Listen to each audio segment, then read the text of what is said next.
காசிமேடு மீன்பிடி துறைமுகத்தில் மீன்களை வாங்க மக்கள் அதிகாலையிலேயே குவிந்ததால் கூட்டம் அலைமோதியது. இது பற்றிய மேலும் விவரங்களை தருகிறார் நமது செய்தியாளர் மணிவர்மன். புரட்டாசி மாதம் தொடங்க இன்னும் சில நாட்களே உள்ள நிலையில் தற்போது காசிமேடுல எந்த அளவுக்கு மீன்கள் வாங்க மக்கள் கூட்டம் அதிகரித்து காணப்படுகிறது? கூடுதல் விவரம். விடுமுறை தினமான இன்று காசிமேட்டில் அதிகாலை முதலே கூட்டம் களை கட்டியுள்ளது. குறிப்பாக இன்னும் சில தினங்களில் புரட்டாசி மாதம் பிறப்பதையொட்டி காசிமேட்டில் இன்று கடைசி வாரம் என்பதனால் அதிக அளவில் மக்கள் கூட்டம் நிரம்பி வருகிறது.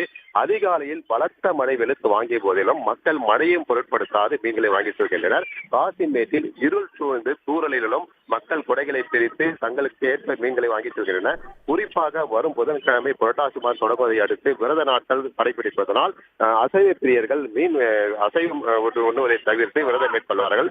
அதனையடுத்து இன்று கடைசி ஞாயிற்றுக்கிழமை என்பதனால் அதிகாலை முதலே மீன்களை வாங்க அதிக ஆர்வம் காட்டுகிறது. குறிப்பாக மீன்களின் விலையும் கணிசமாக உயர்ந்துள்ளது. வஞ்சிரம், வவ்வால், பாறை, கேரை, சங்கரா, கொடுவா உள்ளிட்ட மீன்களின் வகைகளிலும் 100 ரூபாய் 200 ரூபாய் விட பல்மடங்கு உயர்ந்துள்ளதாக கூறுகின்றனர். குறிப்பாக 1200 ரூபாய் முதல் 1700 ரூபாய் வரை வஞ்சிரம் விற்பனை செய்யப்படுகின்றன. அதே போன்று நண்டு, எறா போன்ற விலைகளும் உயர்ந்து விற்பனை செய்யப்படுகின்றன.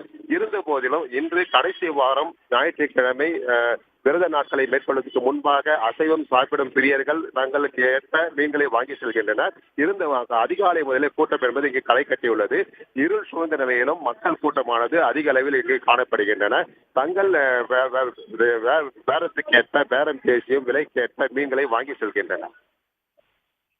விவரங்களுக்கு நன்றி மணிவர்மன். உடனுக்குடன் செய்திகளை தெரிந்து கொள்ள சன் நியூஸ் பெல் ஐகானை கிளிக் பண்ணுங்க.